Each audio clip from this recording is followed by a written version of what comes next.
Welcome back to the final set here of our Paladins Pro Circuit qualifier. We are going to North America for the final set, and my name is Finch. Happy to have you here with me. Don't worry, it's not just me. I am joined here on the desk by Will Gormizer Newberry. How you doing, bud? I mean, I'm good, but we'd be fun if it was just you two. Yeah, I would enjoy watching a desk of just Finch for just like Finch talking about the band's 10, picks. 15 minutes. Like I could listen to your voice for that long. Oh, that sounds great. I appreciate you, Gormizer. This next set that we're going into, Triple Deeps, is who we're going to be watching, and true to their namesake, I expect that we will be seeing from them like the double flank is something that they've run up until now. Is that what you're expecting here? Yeah, as well? we were running some warm-ups, and we were watching actually their semifinal, and happened to see the fact that yes, they do in fact like running triple DPS, as their name does imply.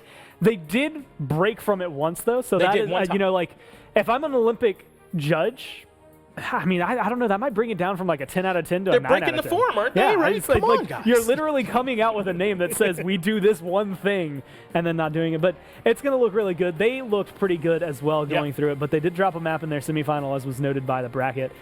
And the team they're going up against is not going to be any easier for them to be able to find themselves a 3-0. No, it's not going to be easy for them at all. We'll be moving on to Stone Keep for this very first map, and despite the name, Invocal and the Idiots are going to be quite a strong opponent across the way here. Some smart guys on that team, and certainly familiar names, right? This is a roster that is stacked that you should be very familiar with, I think. So if you watched the PPL at all last year, Invocal, Dozips, Vex, Rubu, Random Noob, you should know all of their names. A lot of them were in the top half for a majority of the year, so they were all very good.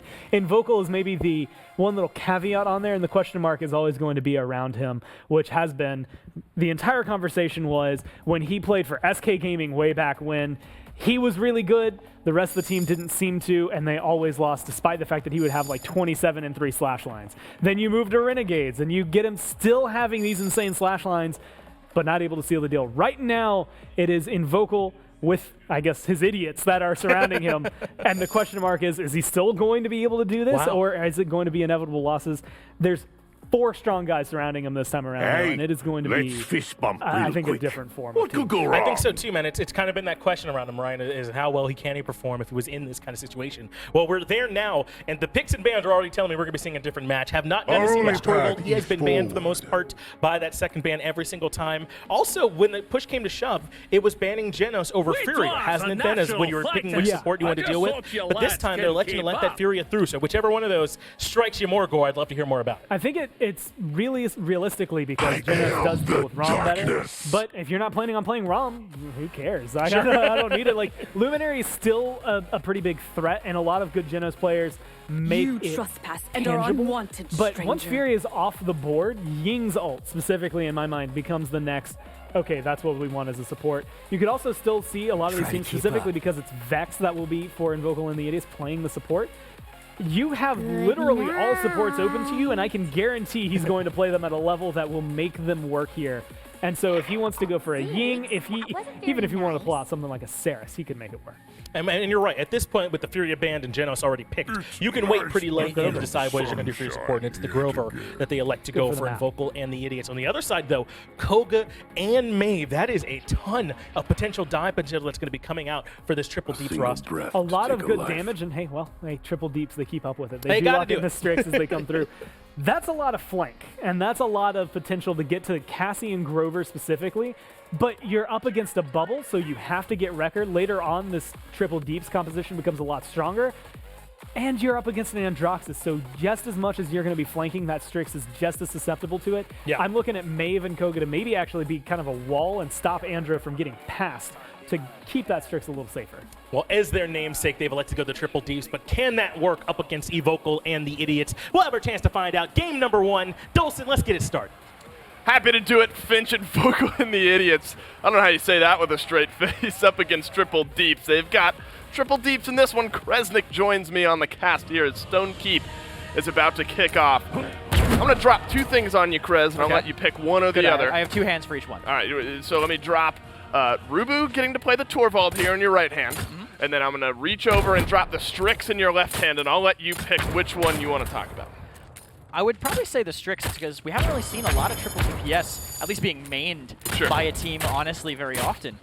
This team is running it all the time. I've been able to watch some of their scrims, and they literally just play triple DPS. I've seen them not play it once in double digits of times.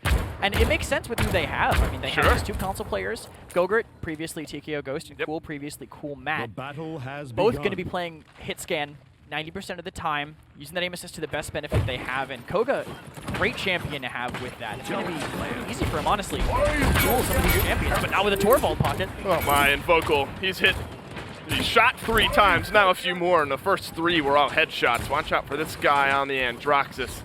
Excited to see what he does with the new caps around him here, and already doing a good bit of damage. Reversal, good for first blood. That's 2 as Cool tries to finish off that one, and Invocal says no way.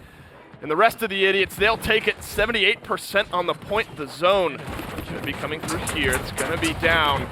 That Barrack to move in. They forego the contest, and Invocal and the idiots, they grab the first point. It's going to be a tough game for Wadu Hekington for sure, trying to play the solo tank, trying to play on the point. If there's any strong backline on the other side, he's not going to be able to stay out there. We'll say though, Random Noob, not someone we normally see playing these backlines, usually on that more blaster, flanker kind of play, but Invocal, you got to give him the end, right? You can't flip it around. Invocal has to be the carry, especially with a Torvald on your team. I think that's a great point. It's like it is surprising seeing him on Cassie until you realize who the other DPS is and what he's playing. It's a nice double kill from Gogurt there to stall out this payload push with 1 minute and 50 seconds left, and that's 3 kills in a row there on that Strix. Talent-wise, I mean, obviously a lot of changes for Strix in this offseason. What have you seen as the preferred ones? I've seen a lot of Nocturnal and unauthorized use. A lot of the time. Crackshot mostly being played in pubs. The elemental bullets were so fun. That happened there. It's fun, but maybe losing not the best option. Losing headshots is really rough. This push actually here on the side here from Random Noob, they managed to kind of bait out a Genosult, but no follow-up really, and just trades back and forth as they settle for a push. Yeah, we were talking about the Strix, and he's the one who falls here for triple deep, so he's going to be back in a couple of seconds. Nice shots from Random Noob. He can play it all. Cassie certainly no exception. Knockback. That Barrack is forced back into the corner. Going to toss out the ultimate and look for one more kill on the Cool, and Rubu gets it done. So 2 members down now for 10 seconds for triple deep. Seismic Crash looking for a little bit of something. Wadu Hekington, he gets melted away by that Cassie. And now 5 strong, Invocal and the idiots moving their way up this left side staircase. The respawn could be out, Kresnik. They're going to have to send somebody down. It's possible, but it's Wadu on the latest spawn, so a DPS has to go to cart, and they're just going to get shredded to pieces with the roster of this, on the side of the idiots. You can see 1 down, 2 down, go finding them both, and it's just Wadu surviving on the point. That's well played there by Dosovs. A nice double kill there for himself. Vex caps it off. Like clockwork, Invocal and the idiots, they push this one through. 2 and some change minutes. Random Noob, we've talked about him throughout this game. I've liked what I've seen out of this Cassie so far. I would say so. His Cassie's definitely improved since the last time I saw it.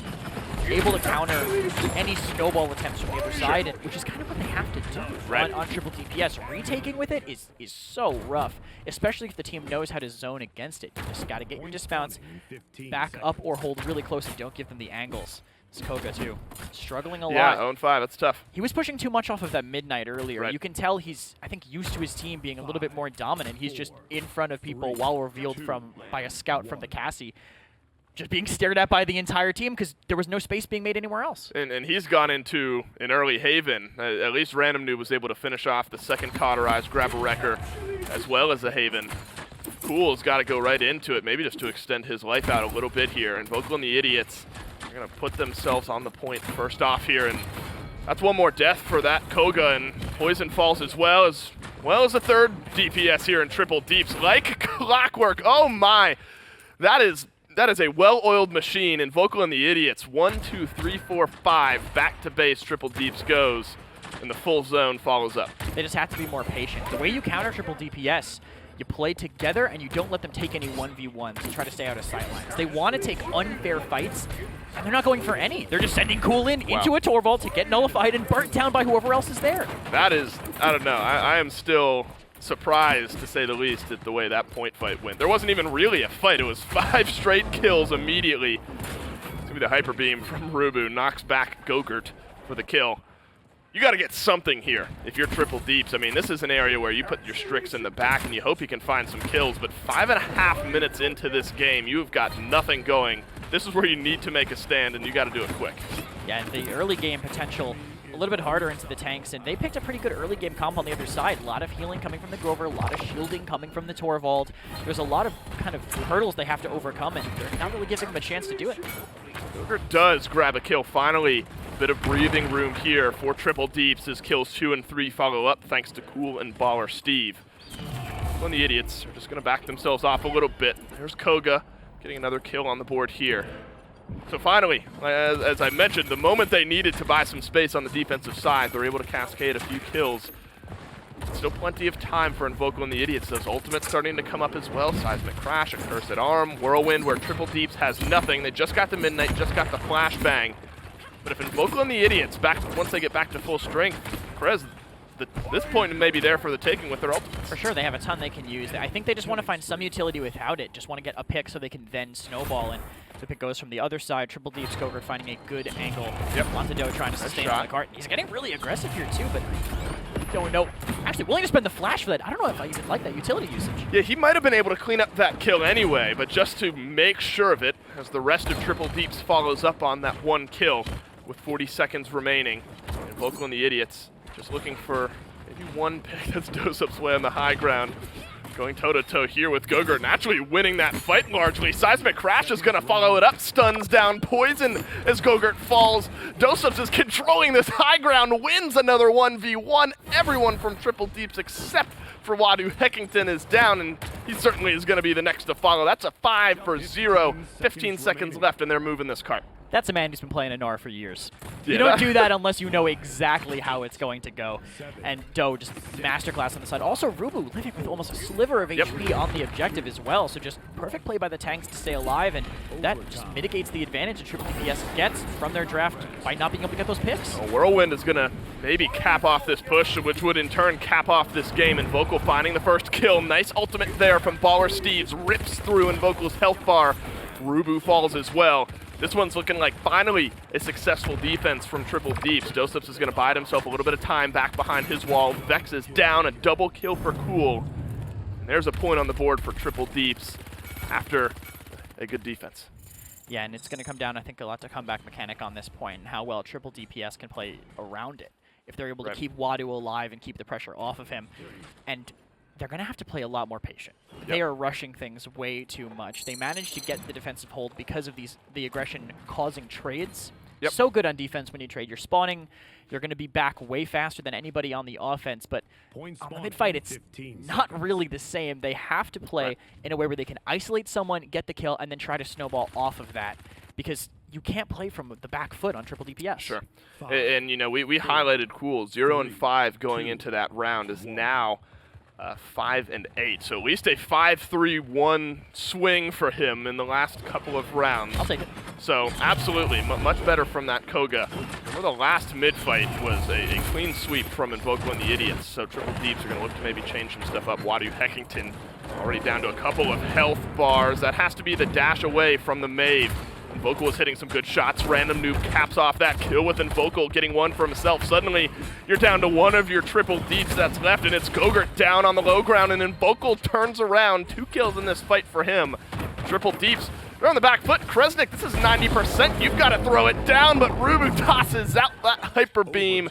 Back they go. Overtime is on, so maybe still a chance here for Triple Deeps. They're going to get in.